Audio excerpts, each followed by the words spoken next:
Oke ya, kita masuki materi selanjutnya. Silakan yang belum di mute, microphone-nya silakan di mute.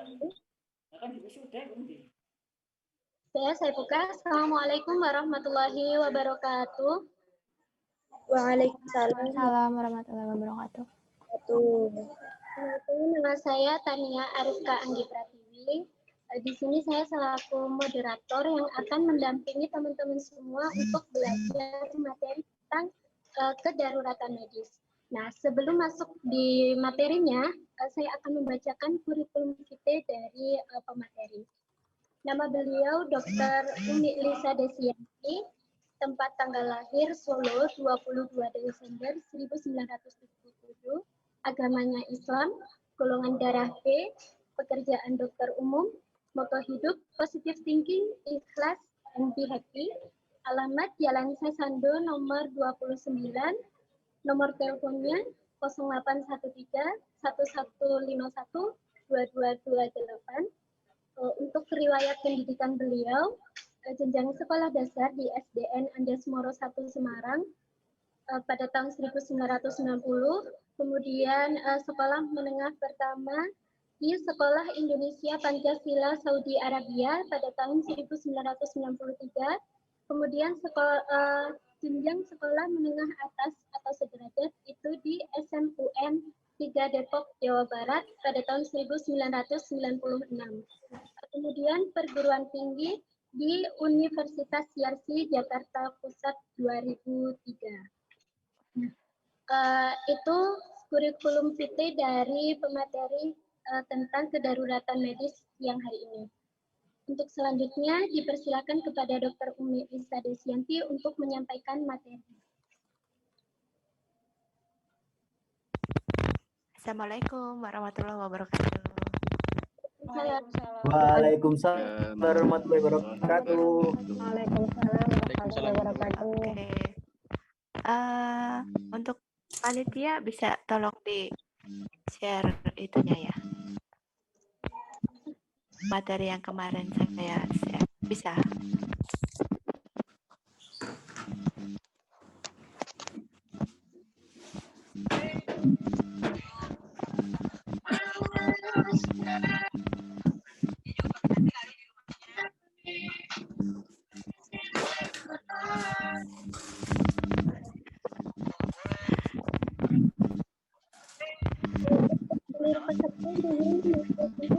Terlebih dahulu. Silakan dicek. Tanya itu kemarin materinya bisa di share ke teman-teman ya. Bisa ditayangkan nggak? Bisa.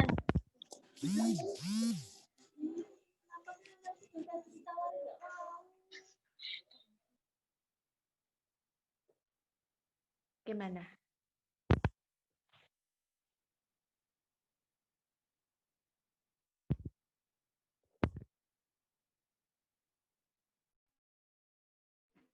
Masih proses.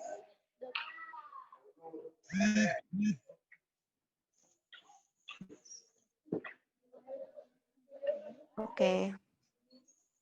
Tadi udah diperkenalkan kan ya, nama saya Umi Lisa Desianti. Saya dokter di Poliklinik UIN. Untuk teman-teman ini mahasiswa baru belum pada masuk kan ya? Belum. Masih pada daring ya? Iya. Bu. Ya. Masih di rumah. Untuk kakak-kakak yang lain mungkin udah pada beberapa ada yang ketemu tatap muka sama saya ya. Oke. Selanjutnya kita hari ini santai-santai aja ya. Saya mau memperkenalkan apa sih itu gawat darurat. Apa sih itu gawat daruratan medis gitu ya. Kalian kan ini calon-calon ini nih tim KSR ya. Oke, kalian bisa lihat di layar Zoom kalian ya. Apa itu gawat darurat? Itu suatu keadaan karena cedera atau bukan cedera yang bisa mengancam pasien yang membutuhkan pertolongan segera. Ada gawat tidak darurat, ada gawat darurat tidak gawat, ada yang tidak gawat dan tidak darurat. Gawat tidak darurat itu contohnya misalnya kayak penyakit stroke atau hipertensi. Itu kan gawat ya, tensinya tinggi, atau dia tidak bisa jalan gitu kan karena stroke-nya, tapi nggak darurat gitu. Darurat tapi tidak gawat, itu apa namanya?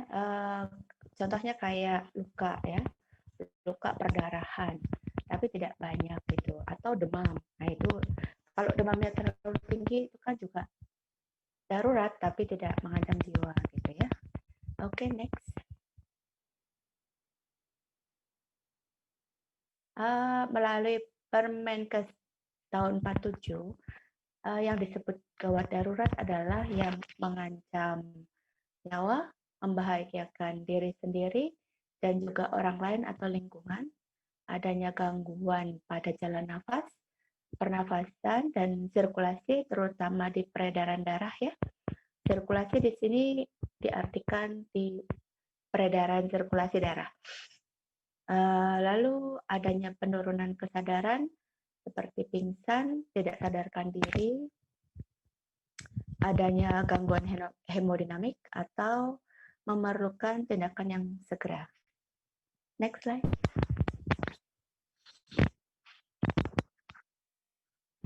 Nah, di sini ada 3 jenis kegawat daruratan.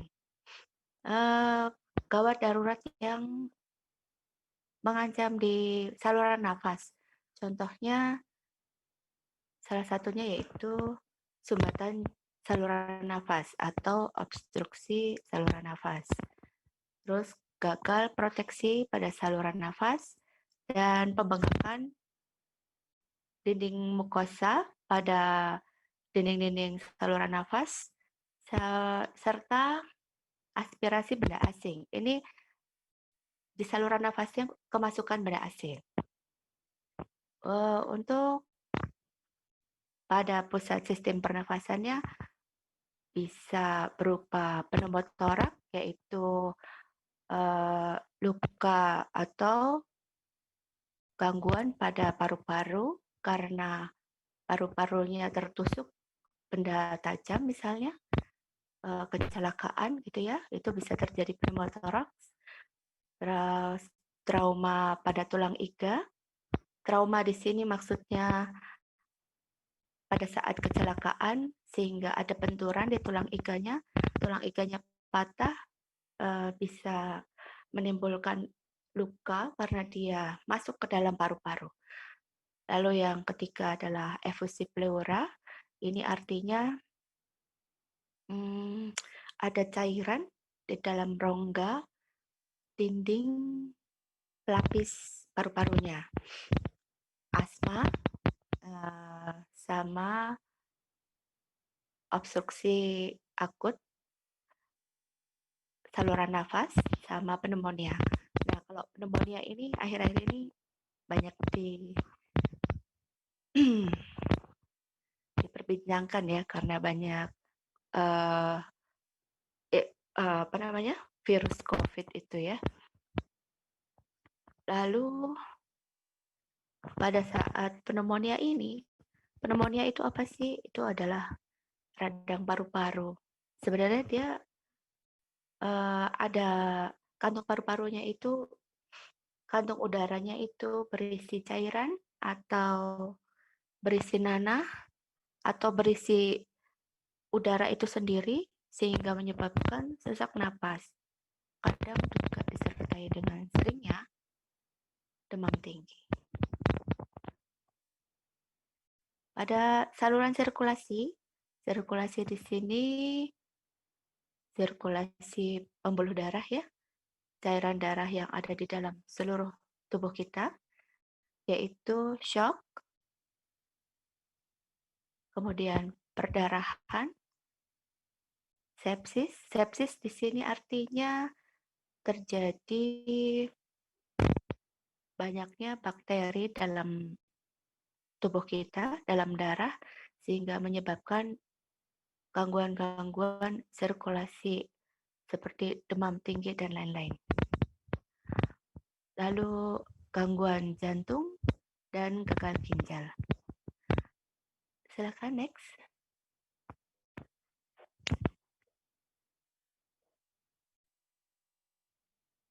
Selanjutnya, slide-nya.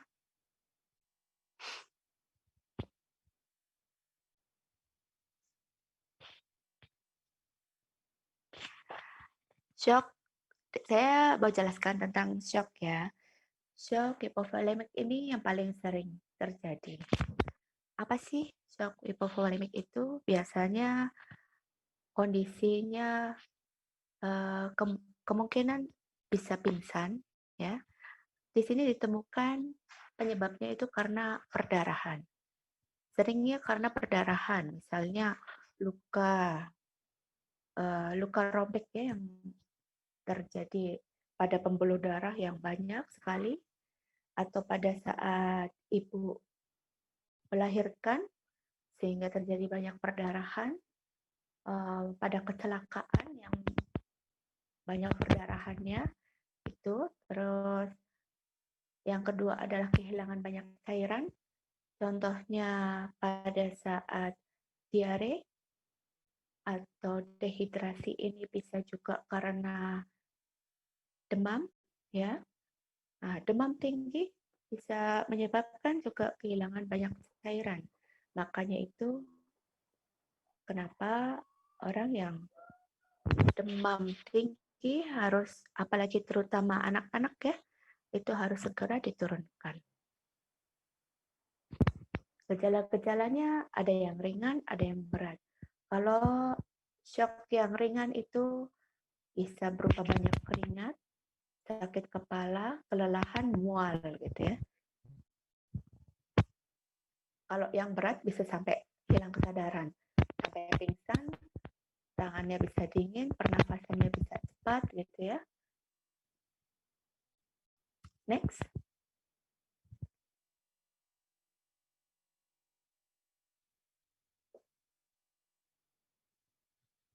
Pada saat ini, akhir-akhir ini banyak yang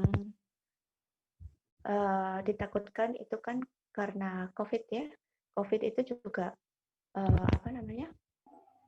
ada demam tinggi, ada pneumonia tadi, sesak nafas. Nah itu juga butuh pertolongan segera karena bisa mengancam jiwanya. Silakan next.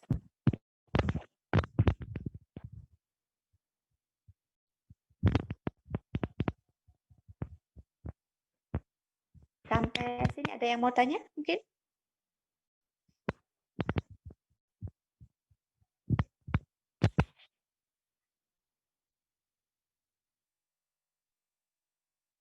Teman-teman yang lain?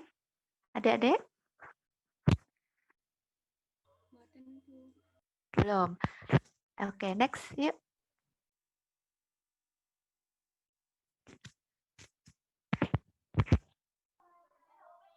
Masih ada gangguan sedikit, Dok. Oh iya, tak apa-apa. Kalau ada yang mau ditanyain, mau ngobrol yang lain, boleh. Bu, boleh nanya? Boleh. Silakan. Bisul. Siapa nih? Bisul Bimaradamar. Oke. Penyebab bisul tuh kebanyakan apa, Bu? Bisul. Bisul itu bakteri. Kan biasanya kalau orang bisul tuh bisa Kenapa panas bisa badannya. jadi bisul? Oh ya, karena pertama gini ya, bisul, jerawat itu hampir sama. Kalau jerawat itu di muka, nah, ada yang jerawatan nggak? Kalau jerawatnya membesar, itu namanya bisul, ya kan? Kenapa terjadi? Karena ini setiap badan kita ini kan ada pori-pori ya. setiap pori-porinya itu. Kalau kita sentuh atau kita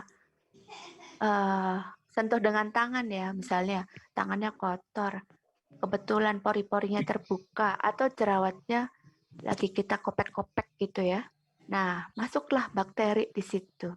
Akhirnya tadi ya jerawatnya tidak kenapa-kenapa. Jadinya karena ada bakteri masuk ke dalam si jerawat itu, akhirnya jadi infeksi. Muncullah yang tadi jerawatnya cuma merah aja, ya kan? Nanti jadi ada kuning-kuningnya gitu kan? Nah, kuning-kuning itu nanah. Nanahnya itu sudah mengandung bakteri, gitu. Yang bikin demam itu apanya? Yang bikin demam itu ya bakterinya itu. Kalau bakterinya itu banyak di dalam badan kita, otomatis badan kita ikut demam. Kalau cuman kecil jerawat pasti cuma nyeri aja di sekitarnya sini ya, merah, nyeri gitu kan, dipegang agak senut-senut gitu ya. Tapi kalau bisul misalnya ada di mana? Di kaki gitu ya. Kan itu udah gede banget tuh. Pori-porinya udah ketutup sama bakteri banyak banget. Nah, itu yang bikin nyut-nyutan, badan jadi meriang. Gimana, Mah? Ngerti? Kamu sering bisulan tah? Sering. Loh, gimana itu? Kalau di kaki, berarti kondisinya kamu jarang cuci kaki nih. sering Bu. Cuman jarang bersihnya. Kalau sudah kena bisul, sebenarnya nggak usah jangan dipecahin sendiri ya. Apalagi kalau tidak steril. Nah itu, mending ambil kain kasa, nanti bersihkan dulu bisulnya pakai air detol boleh, ya kan? Atau apa sih yang cairan kuning itu? Ini saya jangan alkohol malah nggak apa-apa. NaCl itu ya, apa ya? Yang cairan pembersih luka itu yang kayak infus botol gitu, itu boleh. Atau Rivanol deh yang paling gampang. Rivanol juga boleh, dibersihkan dulu. Terus ambil kasa. Kalau bisulnya belum pecah, nggak usah dipecahin, ambil kasa aja, nanti dikompres pakai betadine. Jadi kasanya itu dicelupkan dengan betadine, terus ditempelin aja di bisulnya. Gitu. Kalau sudah pecah, baru dikasih salep. Kasih betadine, terus kasih salep. Itu. Kadang-kadang perlu juga minum antibiotik. Makanya kalau bisulnya gede banget ya ke dokter. Ya. Makasih, Bu. Ya, sama-sama. Yang lainnya ada yang mau ditanya? Mau bertanya, Bu. Ya. Saya mau bertanya. Siapa tuh? Siapa namanya?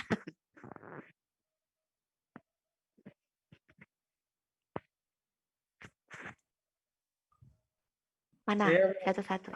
Ya, saya mau bertanya, Bu. Kalau ada peristiwa kesurupan massal itu ada penanganan medisnya nggak, Bu? Sebenarnya kalau kesurupan massal, kita nggak bisa nanganin kesurupannya ya.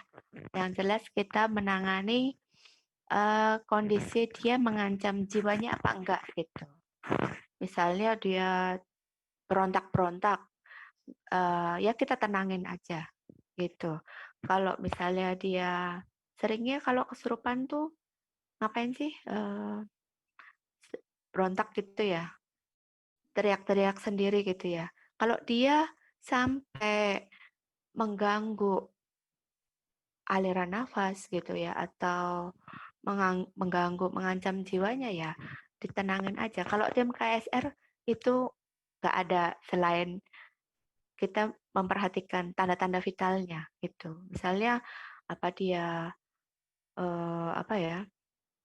pas pingsan, misalnya udah selesai kesurupan gitu ya, mungkin dia pingsan gitu. Nah, pada saat pingsan apa dia ganggu jalan nafasnya gitu kan? Nafas apa enggak dianya gitu. Nah, itu yang kita perlu perhatikan. Ada enggak yang di dalam mulutnya itu nanti suatu saat bisa ganggu pernafasannya dia, bikin dia kesedak atau apa, itu kan ganggu ya. Nah, itu aja kalau tim KSR. Kita sebagai tim medis dari sisi medisnya. Terima Gitu. kasih, Bu. Ya, Mungkin bisa dilanjut. oke. Kita lanjut ke materinya ya. Nanti pertanyaannya berikutnya ya.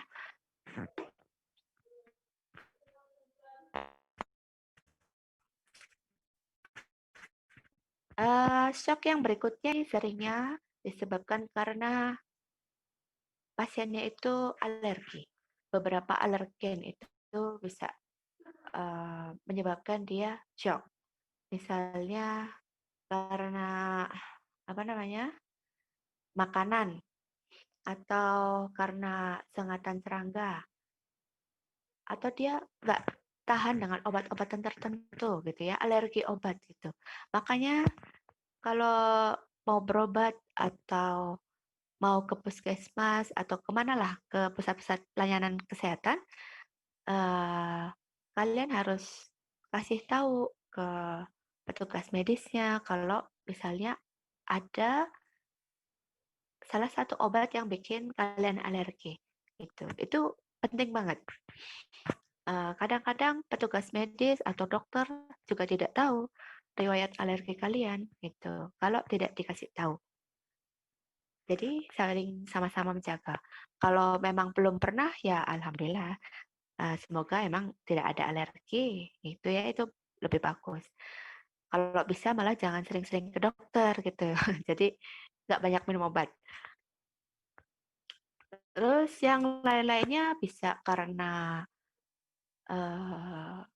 debu misalnya, tapi karena di Indonesia itu kan debu banyak sekali ya. Mungkin yang dimaksud di sini adalah debu yang sangat banyak sehingga bisa menyebabkan dia alergi gitu. Gejalanya bisa berupa sesak atau mengi. Paling sering di sini itu kalau shock anafilaktik tuh pada penderita asma. Karena pertama itu pada penderita asma kalau terjadi reaksi alergi itu sangat hebat banget. Asma sendiri bisa menyebabkan dia sesak nafas, apalagi kalau ditambah dengan ada faktor alergi yang bikin dia tambah sesak.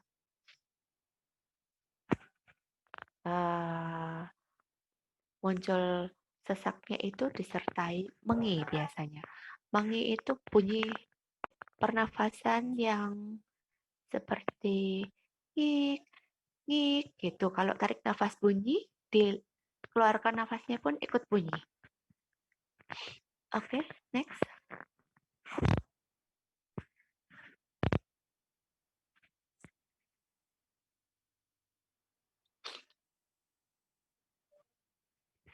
Nah, shock berikutnya adalah shock kardiogenik. Di sini jarang ya kalau tim KSR menemukan shock kardiogenik ini karena seringnya itu disebabkan karena serangan jantung atau aritmia. Aritmia itu detak jantung yang tidak beraturan dan penyakit-penyakit jantung lainnya. Biasanya di sini nadinya bisa cepat banget ya. Nanti kalau bisa kalau untuk tim KSR mungkin bisa ngelihat misalnya ada yang pingsan atau lemas gitu ya, tapi tiba-tiba ditekan nadinya itu denyutnya kok lemah banget, dalam banget gitu ya. Tapi kencang detaknya, dep dep dep dep dep dep dep, dep itu kencang. Kalau dihitung dalam 1 menit itu bisa lebih dari 120 gitu misalnya ya. Nah, hati-hati. Seperti ini biasanya pasiennya pingsan, seringnya. Terus tangan, kaki dingin. Kalau dia bisa, misalnya udah mulai sadar, ditanya seharian udah BAK belum, udah pipis belum gitu. Itu biasanya sedikit sekali pipisnya. Tapi seringnya sih karena kondisi pingsan dan ini seringnya ada di UGD. Eh, kalau kalian menemukan hal-hal seperti ini ya langsung cepat-cepat hubungin layanan medis itu. Silakan.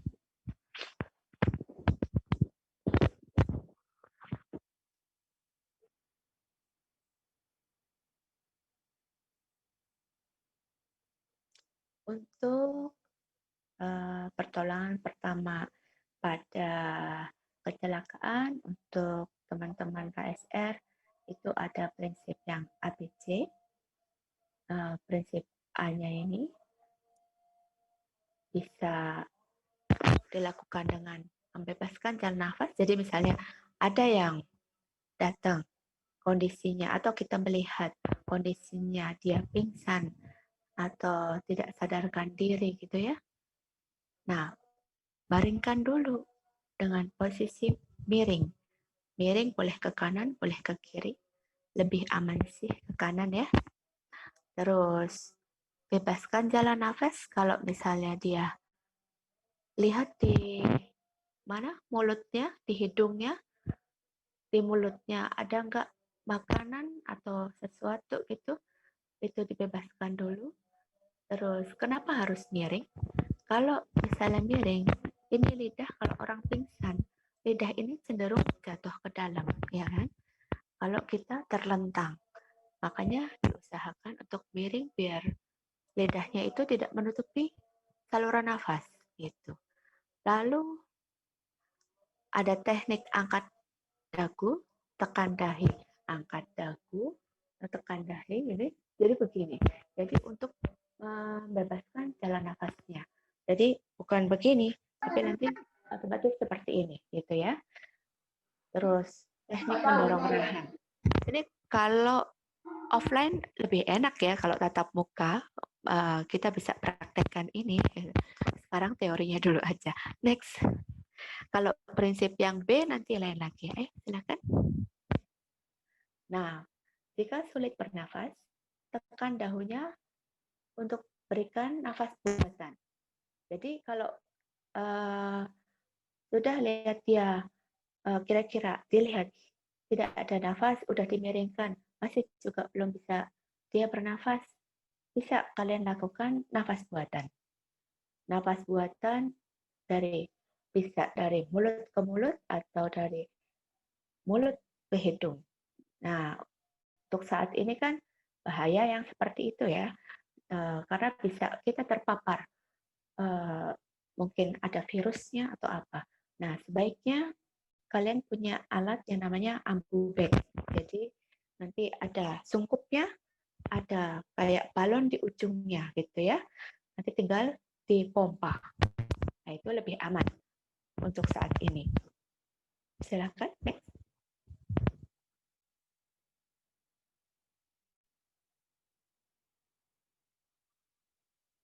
Oke, yang prinsip C itu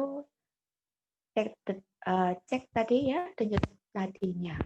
Kalau nadinya ditekan tidak terasa, tidak ada pernafasan, juga nggak ada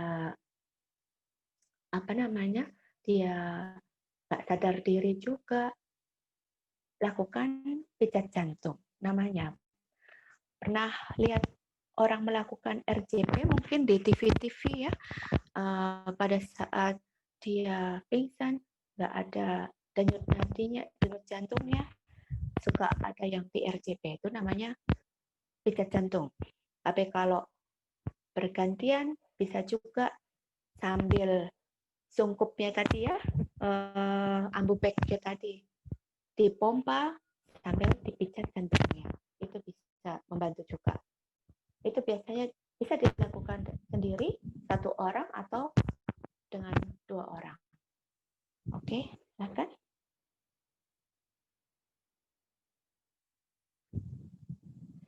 Oke, kayaknya cukup segitu dulu ya. Untuk gawat daruratan medisnya, yang paling penting adalah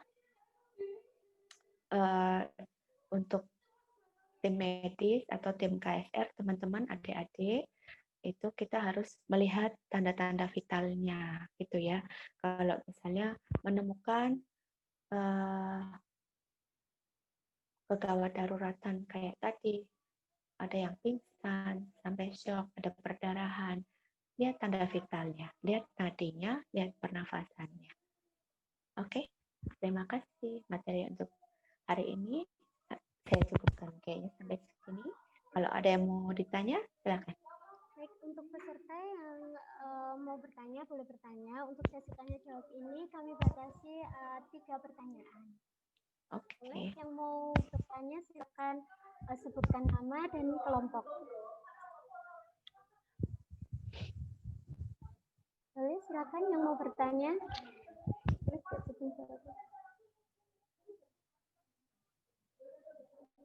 Adakah yang mau bertanya? Yang mau bertanya jangan lupa dinyalakan dulu mikrofonnya.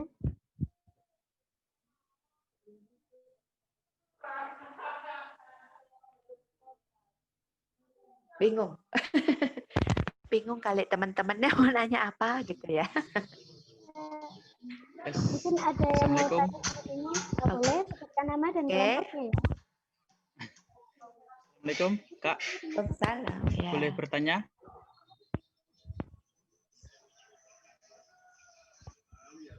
Silakan. Silakan. Bu, boleh bertanya? Perkenalkan, nama saya Bima Arya Damar dari kelompok digestif kelompok 1. Ingin bertanya, apakah penanganan orang tenggelam sama dengan penanganan tadi, Bu? Masalah pernapasan tadi. Ya. Kan di dalam dadanya kan ada air gitu, Bu. Betul. Makanya pertama harus ingat saluran nafasnya. Bebaskan dulu saluran nafasnya, ya kan? Mungkin ada air yang masuk ke dalam. Nah, bebaskan dulu gitu. Makanya perlunya di sini pertama yang A tadi, ingat ya, yang A tadi bebaskan jalan nafasnya. Baringkan pasiennya kondisi miring. Kalau kondisi miring otomatis cairan bisa keluar gitu. Ya kan? Miringkan dulu pasiennya, bebaskan dulu jalan nafasnya. Kalau dia udah keluar airnya, biasanya udah mulai tersedak ya, batuk-batuk gitu. Kalau sudah mulai batuk-batuk, nah lihat, nah ya persis.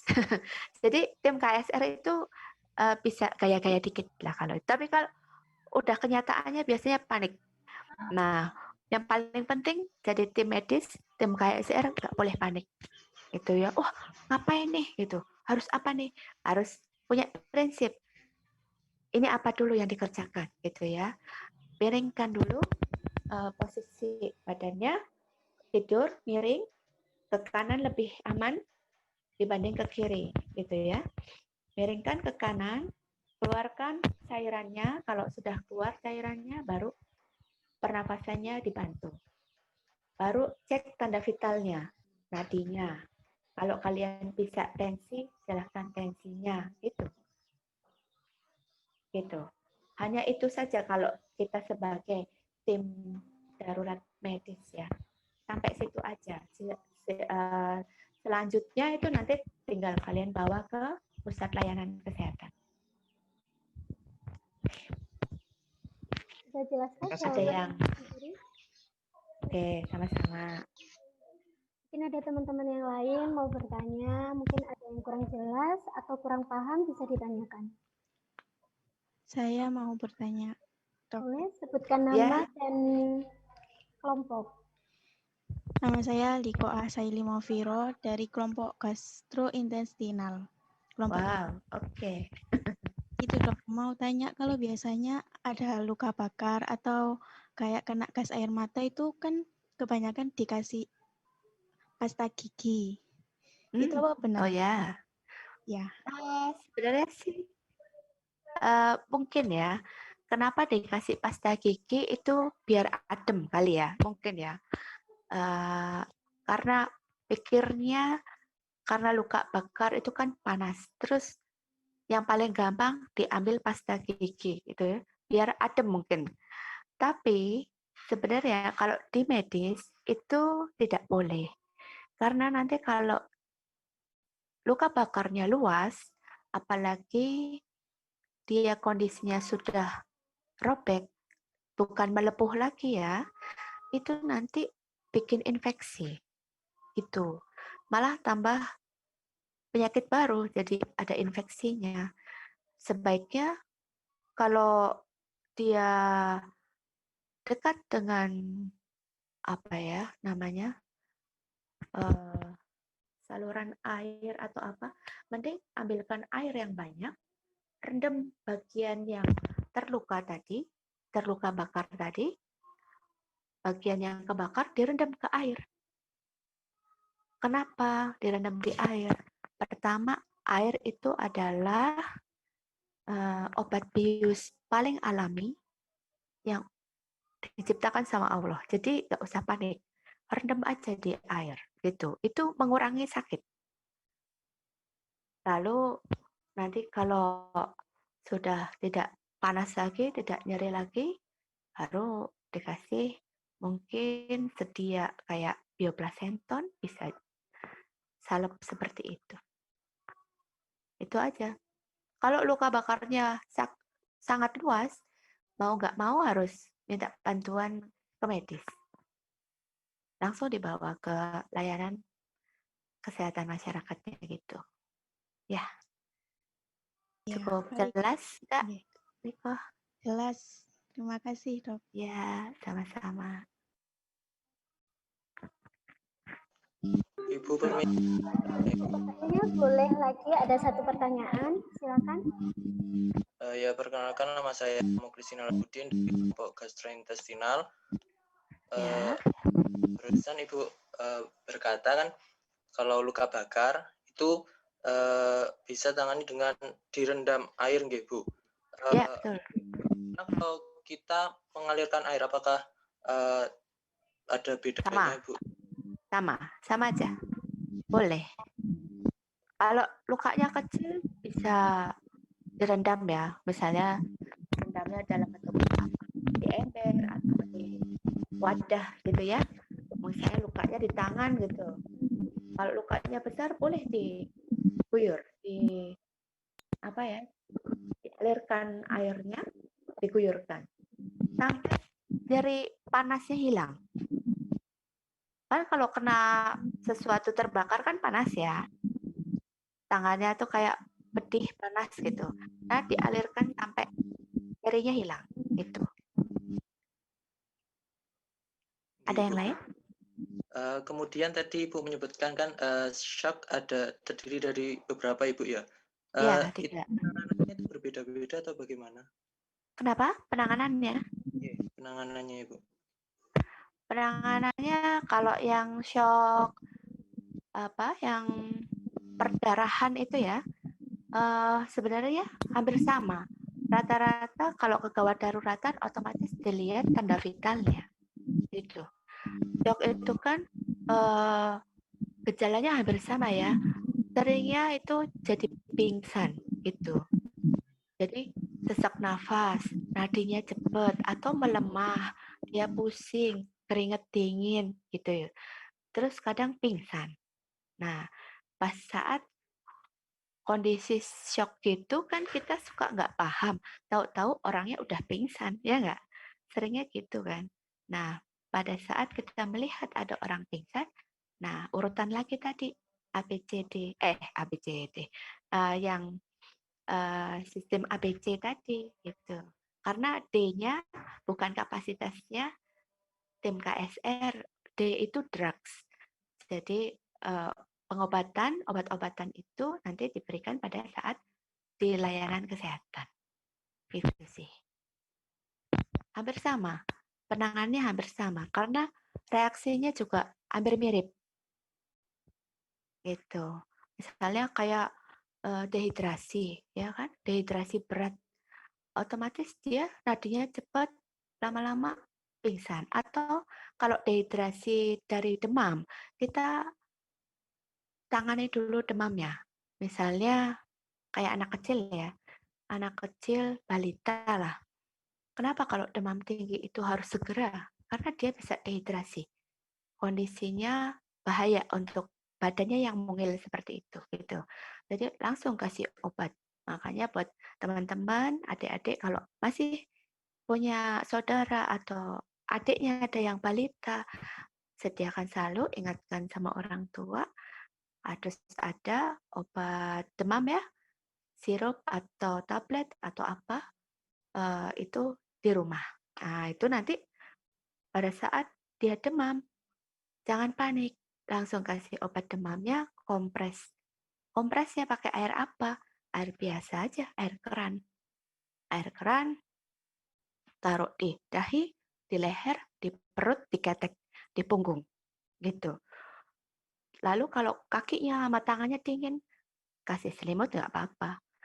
Pada dasarnya kalau demam tinggi, nggak boleh dikasih selimut sama sekali, kecuali dia mengeluh kedinginan gitu. Nah, nanti kondisi demam tinggi ini itu bisa bikin dehidrasi karena cairannya akan banyak keluar. Itu kompensasi badan kita itu udah apa ya, fisiologis. Jadi kalau kita demam otomatis kita butuh cairan yang banyak sekali gitu. Terus kasih minum, kalau dia sadar kasih minum yang banyak. Kayak gitu deh. Nah, kalau misalnya perdarahan, kalau shocknya karena perdarahan, nah atasin dulu perdarahannya. Mungkin disumbat pakai kasa atau apa, berhentikan dulu perdarahannya gitu.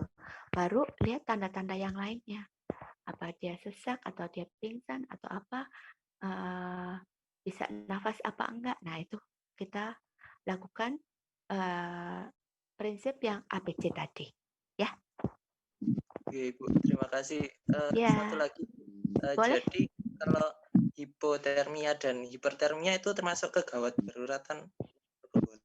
Ya, hipotermia jelas. Kalau hipotermia kan orang bisa menggigil kedinginan ya.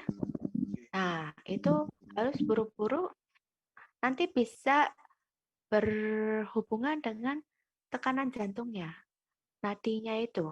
Nah, itu kan bahaya. Atau kadang dia sesak nafas, saking dinginnya. Gitu. Nah, itu bisa langsung kasih selimut yang banyak, hipotermia. Kalau hipertermia, ya sama seperti tadi ya, turunkan dulu kenapa hipertermianya. Itu. Nanti kalau sudah dia agak stabil, silakan bawa ke pusat layanan kesehatan untuk dicek lebih lanjut penyebabnya apa. Mungkin periksa lab atau apa. Gitu. Karena tidak ada orang yang demam secara tiba-tiba, ya enggak? Tanpa ada penyebabnya. Gimana teman-teman yang lain? Sudah paham? Insyaallah paham. Sudah jelaskah yang disampaikan oleh Dr. Lisa? Insyaallah jelas. Jelas ya? Oke. Mungkin ada yang masih yang mau bertanya? Atau sudah jelas semua ini? Jelas atau bingung? Insya Allah sudah jelas ya. Oke. Materi dari saya sudah cukup ya? Sudah, terima kasih atas materi yang disampaikan. Sama-sama. Mungkin saya bisa menyampaikan sedikit ringkasan dari materi yang Dr. Lisa sampaikan. Jadi gawat darurat ini merupakan suatu keadaan yang dikarenakan oleh cedera atau bukan cedera yang mengancam pasien yang membutuhkan pertolongan dengan segera. Nah, gawat darurat ini ada gawat tidak darurat, darurat tidak gawat, dan tidak gawat maupun tidak darurat gitu ya. Kemudian ada 3 jenis kegawat daruratan, yaitu di airway atau saluran nafas, kemudian saluran sirkulasi, kemudian di breathing atau saluran pernafasan ya. Kemudian ada shock. Shock ini ada 3 jenis, yaitu shock hipovolemik, shock anafilaktik, dan shock kardiogenik, di mana yang shock kardiogenik ini jarang kita jumpai gitu ya. Ya, oke, terima kasih. Terima kasih Dr. Lisa.